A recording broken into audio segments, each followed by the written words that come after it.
It's Media in Freetown. Good afternoon and welcome to the podium.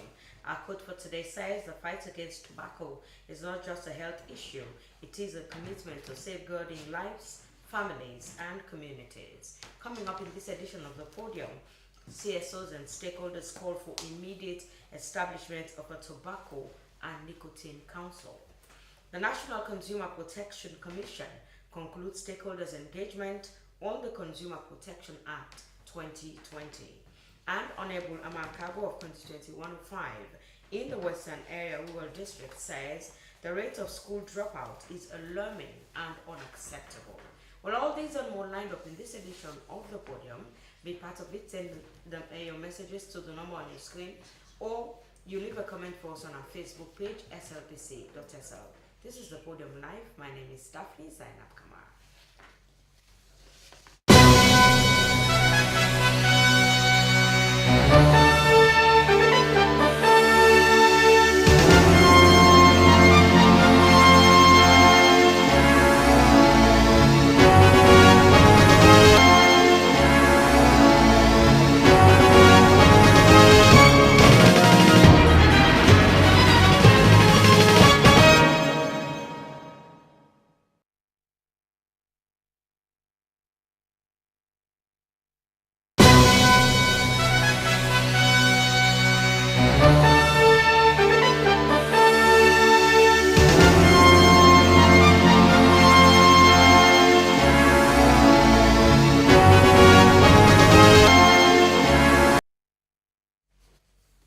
Welcome to the podium.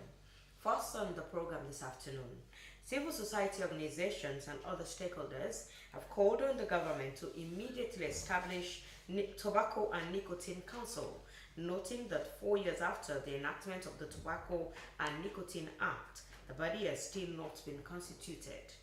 This call was made during a stakeholders engagement to commemorate World No Tobacco Day, where participants expressed concern that despite the passing of the Act in 2022, the council is yet to be established. They noted that the absence of the council continues to pose significant challenges to the effective enforcement of tobacco regulations and protection of public health. Well, in the studio for more on this discussion, I have the focal person of WHO Framework Convention on Tobacco. Good afternoon and welcome, Raymond Senesi. Good afternoon. Yeah, good afternoon. First of all, now before we come to the Act and all what it says, why do you think it is necessary to establish this council? Yeah, thank you very much for having me in today's program. Basically, we have an act that was enacted and sent into by the president. And the key provisions of this act are all geared towards protecting public health from the dangers of tobacco and nicotine products. So the whole drive here of having this council established is to ensure that the provisions of this act, the regulations that are all aimed at protecting public health are implemented. So without a council, it will be difficult to have structures, to have a secretariat that will look at the day-to-day implementation, because it provides for, say, ensuring that tobacco products are not flavorized. It requires for products to display their constituents. It requires for a banning of these products to people or to children that are below the age of 18, to adolescents. It requires these products to not be sold from vending machines or even online, or even public places. We need the council established that is going to support, oversee the implementation of all these provisions. And besides, we know the challenges that we now have. Tobacco use is increasing within our youth population in particular. Go everywhere. For example, shisha, it's just all over. E-cigarettes, electronic nicotine products, they are on the rise. They're becoming popular in Sierra Leone. And I think the key here now is for us to have the council set up, is for us to have all of us, multi-sectoral coordination to ensure that the provisions of this act is implemented, and key among them is this council. And as already mentioned, the overall goal here is to protect public health. So how would the establishment of this council protect public health?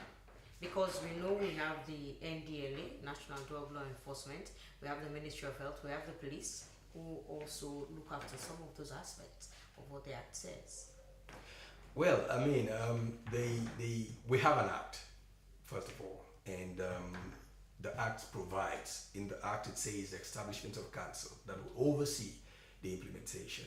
And issues of tobacco are very, very, complicated, because we do have even the industry that is pushing very hard to undermine public health policies. And it's compared to other responsibilities of drug and law enforcement agencies could be different, because at the end of the day, tobacco is a legal product. It's very much legal, it's available in the market, and so our key responsibility here is to have systems that have been proven to work in countries, that are implementable, and we've looked at all the laws in Sierra Leone, and they are well aligned to make sure that public health is protected, because that's the key here. So what would be the role of this council if this call is listened to? Yeah, well, as already mentioned, the Act has various provisions, and again, I must emphasize, it's mainly to protect public health, especially our young people. The Act is making sure that each and every one of us have the right to health, the right to breathe in clean air, because most of us now are very much exposed to smoking from other people, and secondhand smoke is obviously But there's dangerous. a ban on public smoking. There is a ban, but we are not enforcing it. It's so okay. We're not, we still, far behind when it comes to enforcement. We haven't really started enforcement. So the council here is going to make sure that we have law enforcement officers trained, we have public health officials who will be going out to ensure that these products are not sold to young people. We have a team that will ensure that if people are caught breaking the law, they are penalized.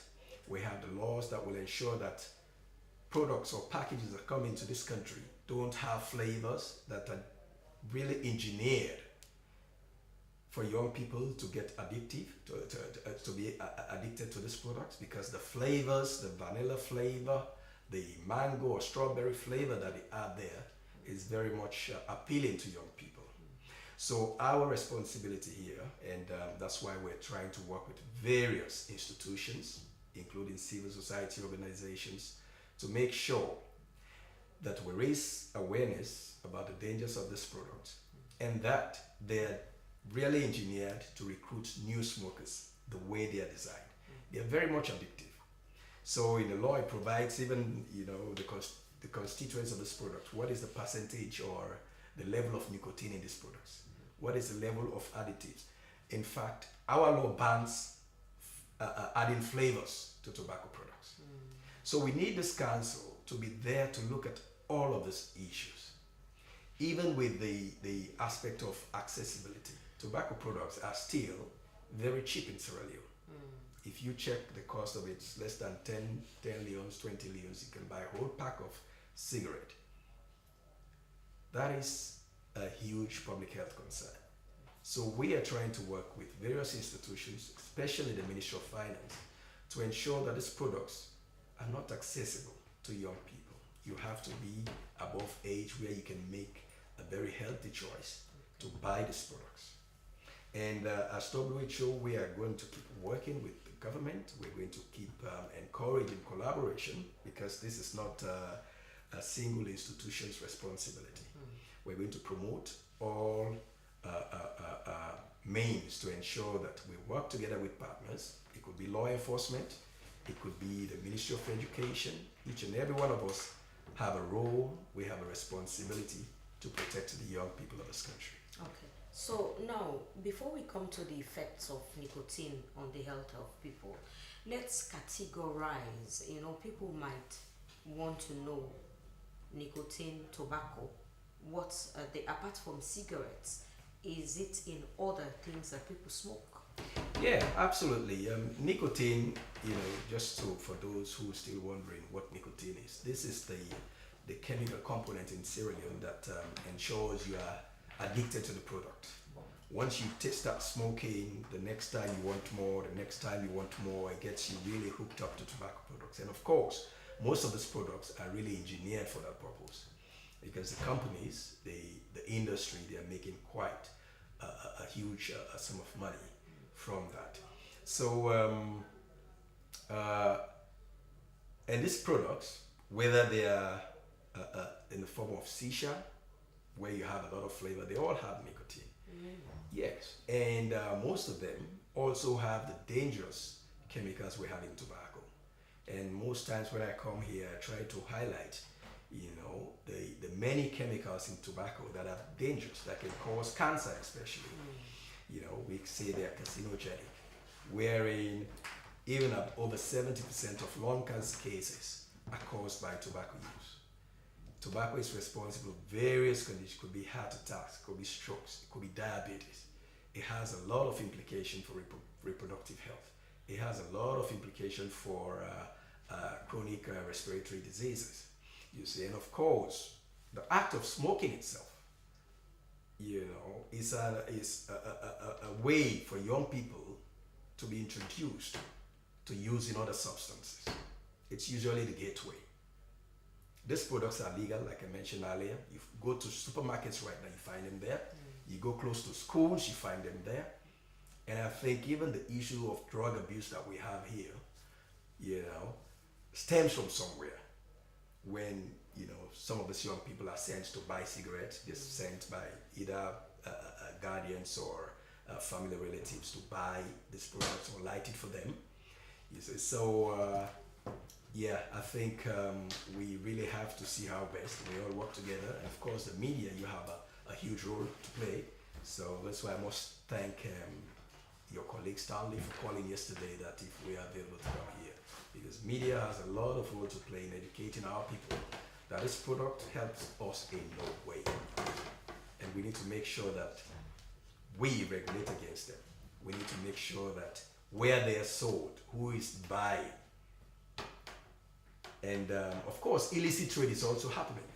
Most of these products, if you go to the NRA or the Ministry of Finance, they will tell you they don't have information about them in the database. Most of them are smuggled products. You see.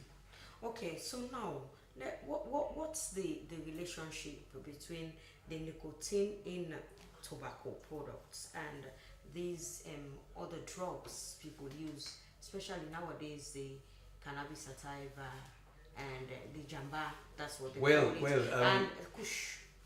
Is there any in them? No, for me, mostly I talk about tobacco. It's just tobacco. You don't know. You don't. So, there's still a lot of research being done with regards to kush.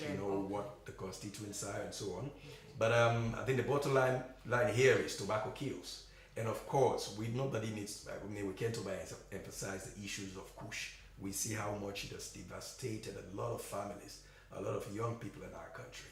So I think apart from kush, which is an illegal product, I can say, we should also look at this product that is legal and that is the gateway for smoking. Because at the end of the day, it's getting trendy.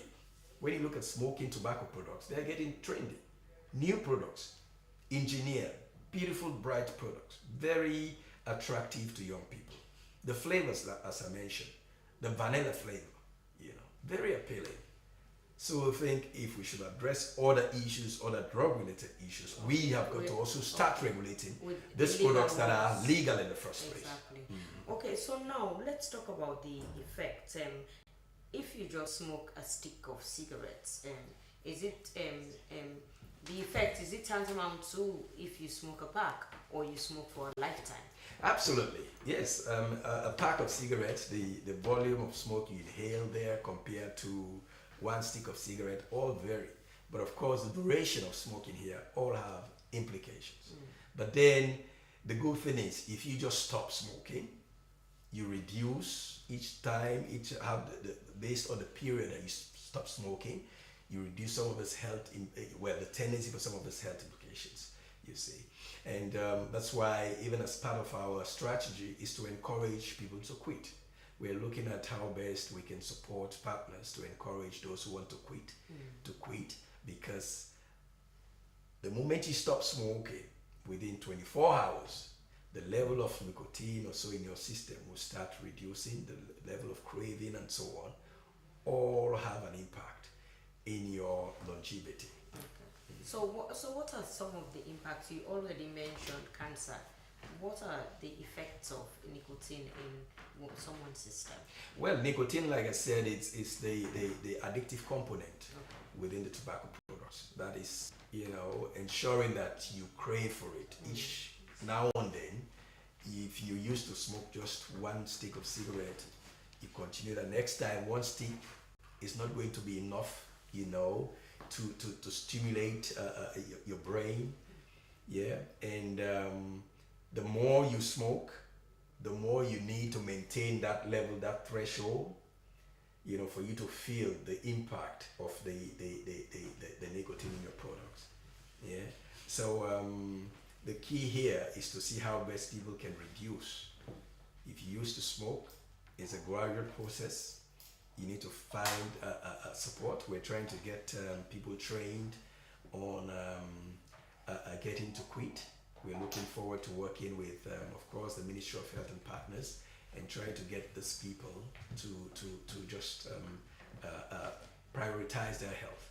Because at the end of the day, you are exposing yourself to a huge amount of risk when you smoke. Okay. So what about those who don't smoke but inhale it when it They are is done also in the public? they are also very much exposed to the same diseases for the smokers. That's why we try to say it is your right to health. You have to ensure that you stay away from, in areas where people are smoking, because at the end of the day, it's the smoke you're still inhaling, and that also have a huge impact on your whole health. All right. Well, thank you so much. Continue to stay with us in the program. He is Reynolds Senesi, the focal person of the WHO Framework Convention on Tobacco. For another issue this afternoon, the National Consumer Protection Commission has concluded a stakeholders' engagement on the Consumer Protection Act 2020. The engagement, which attracted several key stakeholders and partners, discussed consumer rights, fair trade practices, and measures to combat fake, substandard, and expired goods. Participants highlighted the need to strengthen consumer protection systems and increase public awareness of rights and responsibilities under the law as part of efforts to promote fair and safe markets. Well, for more on this, I have in the studio Rashford Hamilton, who is the communications officer of the National Consumer Protection Commission. Well, good afternoon, sir. Welcome to the podium. Good afternoon. So first of all, before we talk about these engagements, let's get a brief of the Act. What does it say about consumer protection, the 2020 Act? Okay. Again, for people out there, in 2020, the government of Sierra Leone, through the Consumer Protection Act, established the National Consumer Protection Commission in Section 3. But the Act mainly is created because we have a market wherein people do as they want to do, behave as they want to behave, and then at the end of the day, there was no place at all for people to go and then have like a body to report or have redress to whatever thing that is not good for them.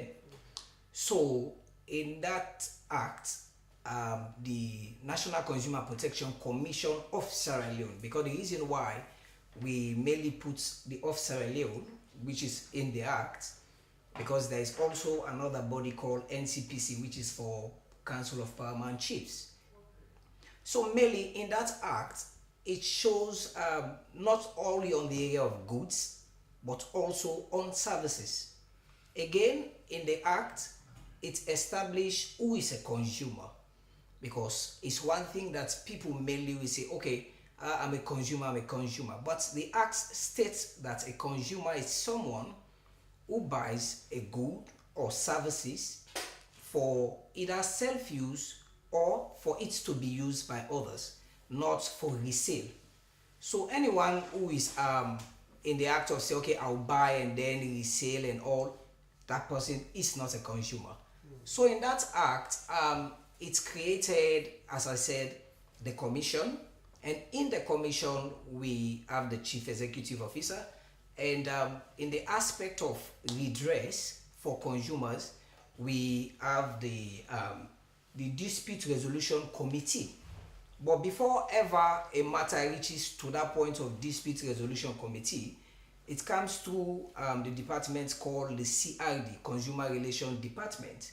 In that department, mainly they deal with complaints, or if there's any whistleblowing about a particular product or a particular service that has not been rendered in the proper manner, then they are going to take it and then have the report. Because again, there is one thing, some people will come with a complaint, but one of which, what you have to do, you have to write it down, because if the report is not written, then we cannot have enough evidence as to when we reach to the point of maybe going to court. So after which, the same act gave the commission the power to handle redress in the case wherein we are not able to handle redress, be that because you have some business people who are in the habit of saying, okay, I want to show who I am, I also have the power, I also have connections. Then the act gave the commission the power to our own legal person, right, who is the adjudicator, who is there to handle situation of complaints that will go to court. And one good thing about it, the act stated clearly and plain that the adjudicator we are supposed to have and that we are having is someone who is having 10 years and more in the bar. So which means that person is like a sitting magistrate. Okay. Yes, so it gives that power for the commission to prosecute and then also to lay fines. All right. So now, during these engagements, how would you gauge the level of awareness of people about this act, their rights and responsibilities? Okay, so again, before going to this particular engagement, what we observe from the commission is that mainly when we're talking about expired goods and all, whenever we try to squeeze or go after people in Freetown, they will look at places wherein people have no much of information about these things. So the rural areas are one of the prone areas when it comes to that one. And in that regard, we look at it that those people supposed to be aware, because even most people, even for us in Freetown, people will just take up a product and then buy without even looking at the expiring dates, without looking at details in it. So for that reason, when we went to, because it was early in Makede, yes, because we brought the chair people or stakeholders from Karine, Koinadugu, Falaba, and then those also in Bombali. So mainly the information was for people to have the awareness that there is a form or there is this mechanism being created by the government for us to have a way of giving out whatsoever we have within our heart. Because there's one thing about Sierra Leone. Sierra Leoneans are of the mindset that, oh, na bof. So because of that kind of a thing, we went and then of course have all the different stakeholders, including Paramount Chief, the resident minister of the Northeast, the deputy minister was there, the deputy minister of Trade and Industry. We also have representatives from the council, the mayors, and all the district chair people. They were there. And one good thing, some will even tell you that we were not aware of this particular act, which is one of the reasons why we were there. Because now, for example, let's say if we go to Falaba, you caught someone in the act of either not rendering the proper service or in the aspect of having expired goods. That particular individual, when you want to use the law, then stakeholders most time are the people who will come and then mediate, because they are not aware. There was also a time wherein we observed that even the police, they were like interfering into consumer relation business, meaning someone have something that is expired and then someone noticed. Instead of them coming to the commission, they went to the police for them to, to do the arrest, and that's not the procedure. So when we went to McKinney, we make sure, presentation was done on the CPA, which is the Consumer Protection Act of 2020. Presentation was done by our adjudicator in the aspect of how redress can be done to the commission. Same also, another presentation was done for people to understand the mandates of the commission. Because one of the mandates of the commission, we have 5 mandates, one of which we have the mandate to educate people about the act and then also about their own rights. Another aspect of the mandate is mainly in the aspect of that the markets, we should not have a kind of a monopolized market wherein one person have it all to control. It's one of the mandates that we should not allow such things to happen. Another mandate that we have from the commission is the aspect that we as the commission, we must make sure that expired goods or services that are not up to the standard should not be out there to the people. And another mandate again that we have is that just hold on there. In with regards goods, let's talk about how you go after expired goods. What modalities have you put in place? How do you know? How do you verify that even though because we know what obtains in those shops, some change the dates, they wipe the old date and put fresh dates. So how do you go about it? Okay, so in the first place, most times we have information through whistleblowing, because again, as I said earlier, people normally raise up the complaint, even though some people are using the wrong medium, because some will just come to social media, I went to this shop and this what happened, instead of them actually giving out or going to report officially. Now, how we normally have our complaints, we have it through whistleblowing, and then also we have people who are, we call them intelligence officers. So they will come to your shop and then doing as any normal person is there to do business. And then within that time, whatsoever observation they are having from that moment, they will report it back to the office. And then another aspect again, wherein we normally have information, especially within shops, we have people who they work with intelligence officers. They are not intelligence officers per se, but they are like people who maybe they are aggrieved because of whatsoever one or two things that might have gone wrong in the aspect of them doing business. And then we have some other set of people that we normally go to, wherein they are also business people, but mainly they are coming from the minute level. So when we get all of them, we also use their own information to know where actually they are getting this particular product from, or from where exactly this particular product is coming from. So when we have that information at hand, what we do next, we send a team of inspectors. So the inspectors are the people we go now officially, and you know that these ones are from NCPC. Then they will go, they make sure they ask and know that this particular product, for example, they will come and say, okay, you have any condensed milk or whatever, and then maybe the individual will say yes. And then they will ask for a particular one that we notice that as a form of a default. So in that aspect, no sooner we get hold of the product, what we do, the first thing, we release a notice to that particular shop, and then we'll close the shop as of the point in moment until we go into proper investigation. But how do you verify that the expiry date is the correct one? Okay, so what do you do? Okay, so again, the aspect of knowing about expiring dates and knowing if a product is actually to the standard, Sierra Leone Standards Bureau, we set the pace.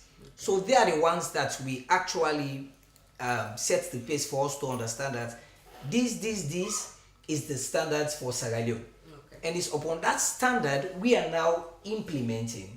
So in the aspect of people who are in the business of changing dates, mixing products the wrong way, especially even within our local content of palm oil and the rest of it, what we do in that aspect, again, we still rely on whistleblowing, because mainly these are not things that are done in public. They will So find you don't do random checking? we do. Okay. We do. Again, because they've noticed that, now they have transferred most of those things out of that Abacha zone. Okay. Because mainly within the Abacha zone and the other back street and all those other ones, you go to some places, mainly you think, oh, this is just a warehouse.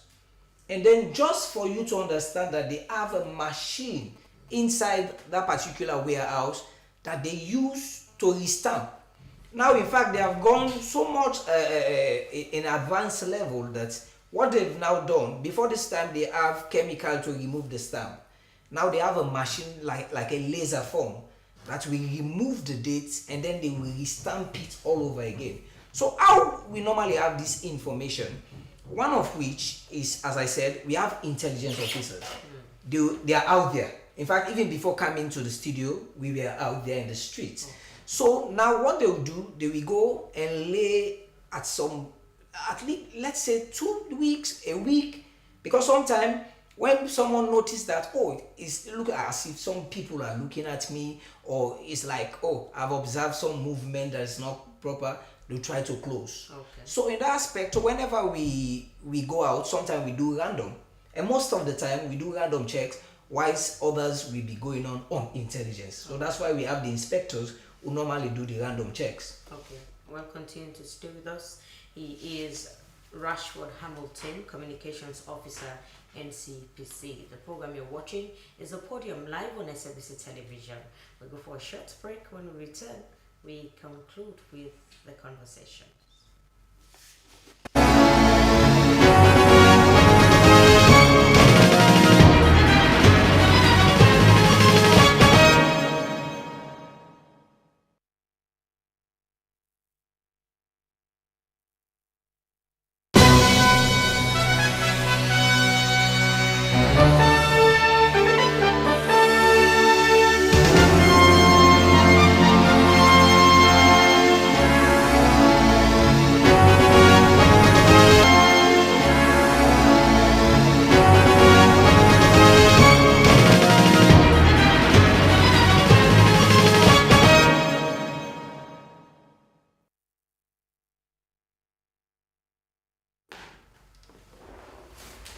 The program is a Podium live on SABC Television in Freetown.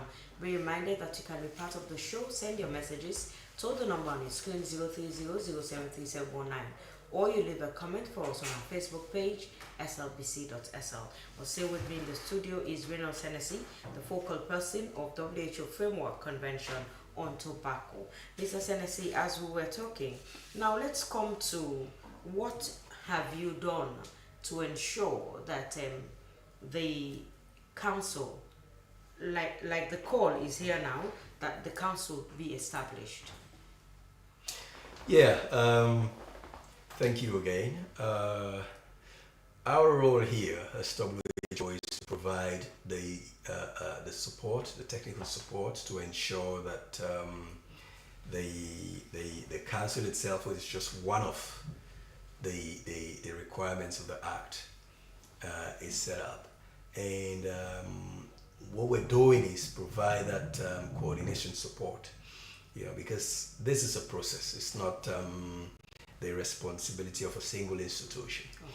So we are supporting government and other stakeholders, various institutions, and that includes civil society, to see how best we can all work together to implement the provisions of this act. So basically, as WHO, we've been supporting even right from the drafting of the bill itself until when it was ratified by Parliament and also gained presidential assent.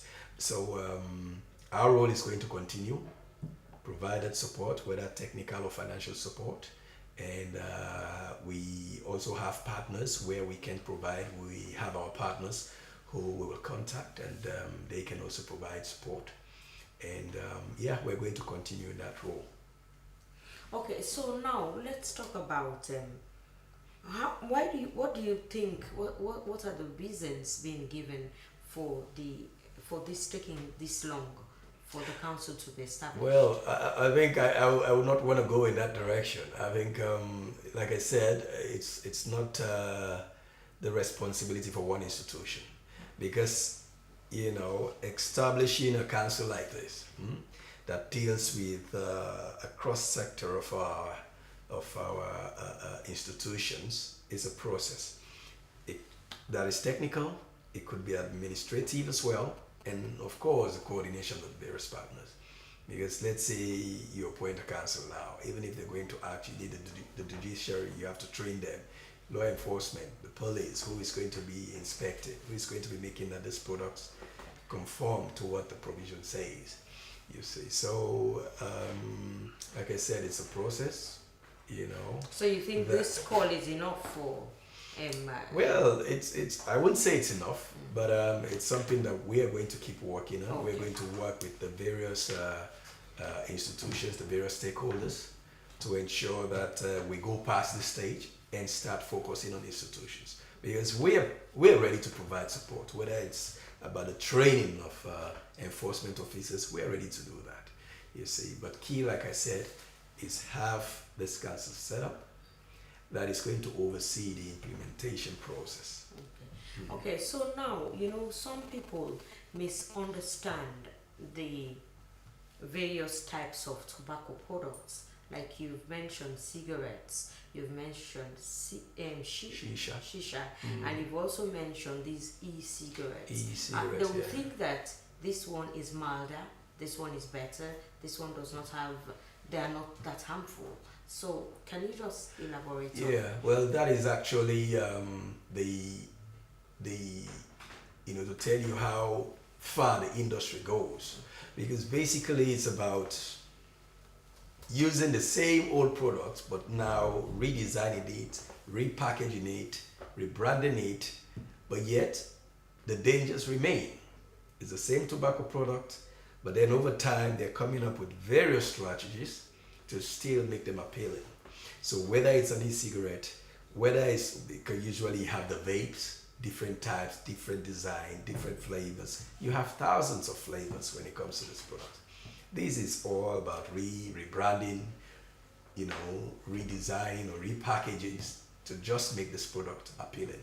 Because internationally, or many countries are clamping down on tobacco products, because the evidence is there that they are very dangerous and they are implicated in many diseases. So that's why still trying to present themselves as still, limited risk, but there is no safe level of these products. They are not just addictive, they are not just designed or being targeted to young people. They still have the dangers, whether it's lung cancer, whether it's heart diseases. The research is now coming out that these products are yet not safe, even though the industry will tell you, they are less harmful. They are actually not. They still have the dangerous chemicals we know about. We mentioned nicotine, which is that addictive, part of it, because basically it's the good feeling it gives you. Many people will tell you, when I smoke, I feel good, and then the more you smoke, or the more you try to maintain that level of feeling good, you see, and at some level you still want more, because if you're already used to this level, next time you want more, that craving comes in, you see. And like I said earlier, our responsibility here is to not just raise awareness, but also make sure that the provisions of this law, and I'm going to mention them again, that this product don't have flavor, because these are the appealing constituents. They don't have all other additives, because some of them you can even regulate the amount of nicotine that it produces. With this e-cigarettes or vapes, different types you have, different colors, different systems you have. I know someone because I'm coming to a question on how you work with those who want to quit. I know someone who was telling me that he's trying to quit smoking, but he kept using the e-cigarettes. How does that help? Well, like I said, the e-cigarette itself also has nicotine, so so it is not a safe, way to quit. Okay. It's you're only moving from one product to another, but that are still causing the same harm. So the appeal here is, try and really quit, because virtually it's not helping you in any way, you see. But like I said, we are trying to work on even coming up with guidelines for cessation, Okay. train counselors who will help people to quit. It's provided for in the act, and we're going to see how best government can commit to that, because it's all part of a plan.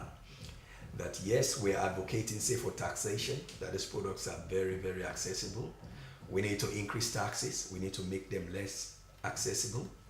And then from this revenue generated from these taxes, we need to reinvest in tobacco control programs, so that at least we can help not just those who want to quit, but also even use some of these funds to invest in other development initiatives.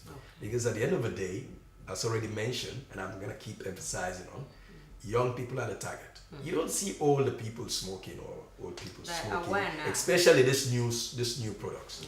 It's mainly young people. They are really the target, and so, because within them, it's very trendy, it's very fashionable. So I think we all have a responsibility, as already said, to protect these young people by implementing or enforcing the provisions of the Act. All right. Thank you so much. Stay with us, and I'll come back to you. And now, Rashford. Now let's talk about the relationship between your entity and the Standards Bureau, because we know, like you stated just now, that they are there for the standards. Talking about fake and expired and all.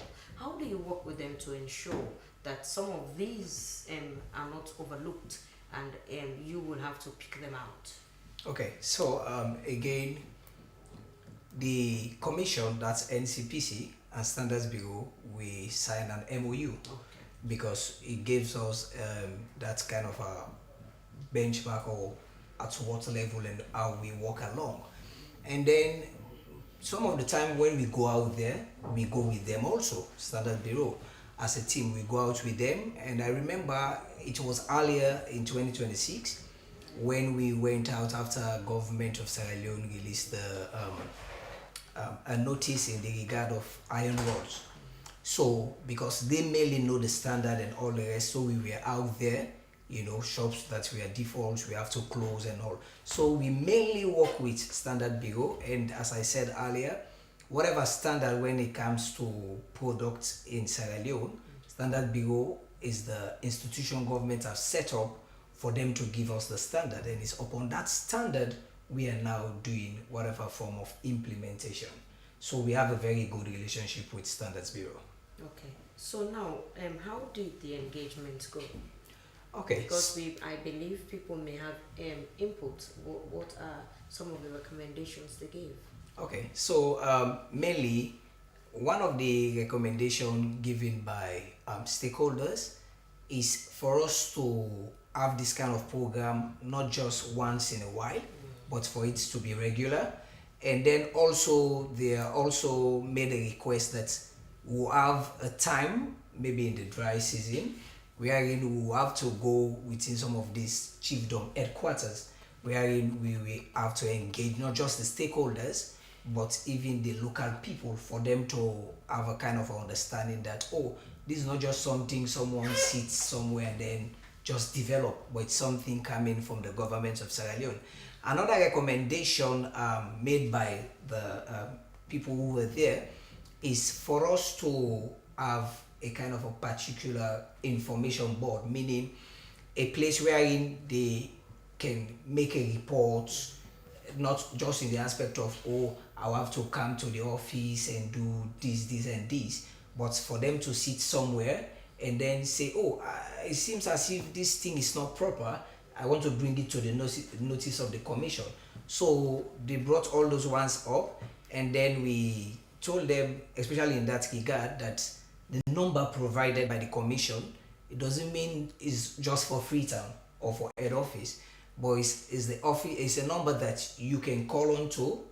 And then if you call on to that number, the appropriate authority, let's say if you're calling maybe from Koinadugu, because you do not have the Koinadugu person or the focal person there contact, then if you call on to the office number, then we'll have to do the referral and we'll make sure that that person be in contact with you. So how responsive, how prompt are the responses? Because we know what obtains in these lands. okay, so I'll tell you plainly, it's not just because I'm working at the commission, but if you call onto the number now, which is 030 080527, if you call onto the number now, you can have also the number on WhatsApp. If you call onto the number now, you have a response. The only time we do not respond when you call onto that number during the weekends. Okay. The reason is we only work from Mondays to Fridays, and on weekends we normally have to leave the phone at the office.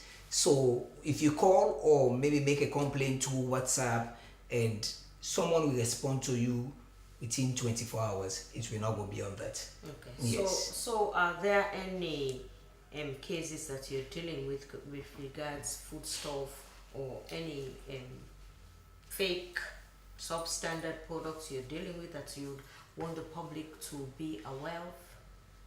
Okay, so one of which we want people to be aware of as of this particular time and moment, not just the aspect of expiry date has been changed on a particular product and what's going on. One main thing we're implementing now is not mainly to the area of food stuff. Okay. It's the aspect of government on the 6th of May 2026 gave a press release through the Ministry of Trade and Industry in regards to cement pricing. So as I'm talking to you now, the team is out there also in the street, because imported cement supposed to be sold at 205 leon for those within Freetown, talking about the rural and the urban area. And then if it is local, as we can say, like the ones that they are processed in Sierra Leone, it's supposed to be 195 leons. It doesn't have to reach or go beyond that one. So we noticed that people are out there, especially people who are doing construction. They will tell you, oh, I bought my own cement at 230, at 240, at 225. So the complaint came, and then the team moved out there, and we want people out there, the public, to be aware that if you're buying imported cement, it should be 205 leons. If you're buying a locally made cement, it should be 195 leons. So if anyone is selling to you cement above these prices, just call on to the commission, or best you can do also, you can come to the commission at 28 Saka Stephen Street.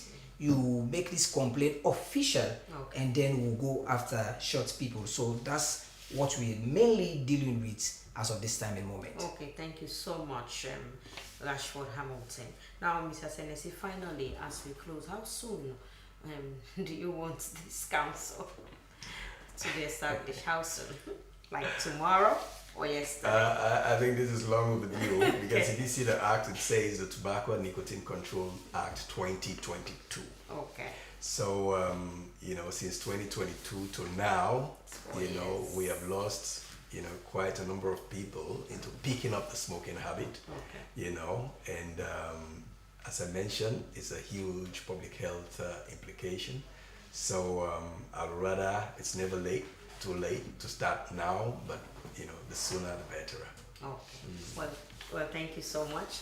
Well, that's how we end the podium for this afternoon. Many thanks to my studio guest, Raymond Senesi from the WHO Framework Convention on Tobacco, and Rashford Hamilton from the National Consumer Protection Commission. My producer has been Joseph Stanley. Our quote for today says, "The fight against tobacco is not just a health issue. It is a commitment to safeguarding lives, families, and communities." My name is Daphne Zainab Kamar. The podium returns tomorrow, same time. Have a blessed day. Goodbye.